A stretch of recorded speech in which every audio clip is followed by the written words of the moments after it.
Bonjour à tous, merci de prendre 3 minutes pour écouter les explications du poster que vous avez sous les yeux qui vous présente une maquette de formation en 7 blocs de compétences.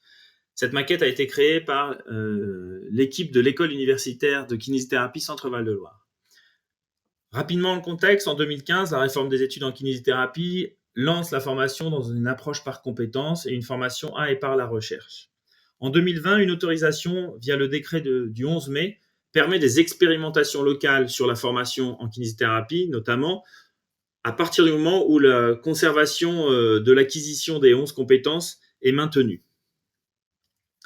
Et en 2021, nous vous présentons cette maquette. Comment nous avons construit cette maquette? Dès 2019, nous nous intéressons à la maquette de 2015 et nous essayons de la démembrer pour mieux la comprendre.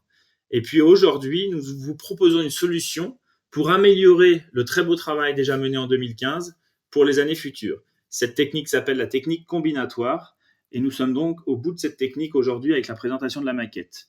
Au total, nous vous présentons une maquette en 7 blocs de compétences.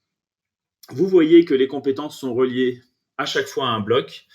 Nous avons utilisé le référentiel de la World Physiotherapy, mais aussi des maquettes de formation internationales, notamment anglo-saxonnes et du Canada particulièrement, pour travailler à partir de la maquette de 2015 et proposer cette organisation.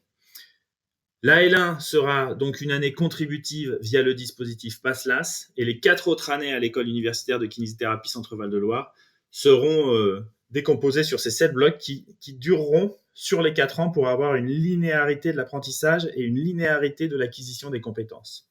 Dans chaque bloc, vous pouvez voir qu'il y a sur la colonne de droite un EC, un élément constitutif dans chaque UE qui s'appelle mise en situation, dans chaque bloc qui s'appelle mise en situation.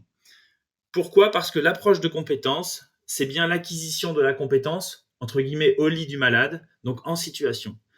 Donc, ces blocs vont à chaque fois valider l'acquisition des compétences en situation, soit à travers les ECOS, examens cliniques objectifs structurés, soit à travers des évaluations adaptées avec des tests de concordance de script, par exemple, ou des tests de concordance de jugement, soit avec de la simulation en santé, soit encore et surtout avec des travaux de stage et avec des activités professionnelles confiables, c'est-à-dire des moments dans le stage, des interventions du kinésithérapeute qui peuvent être reliées directement à des compétences.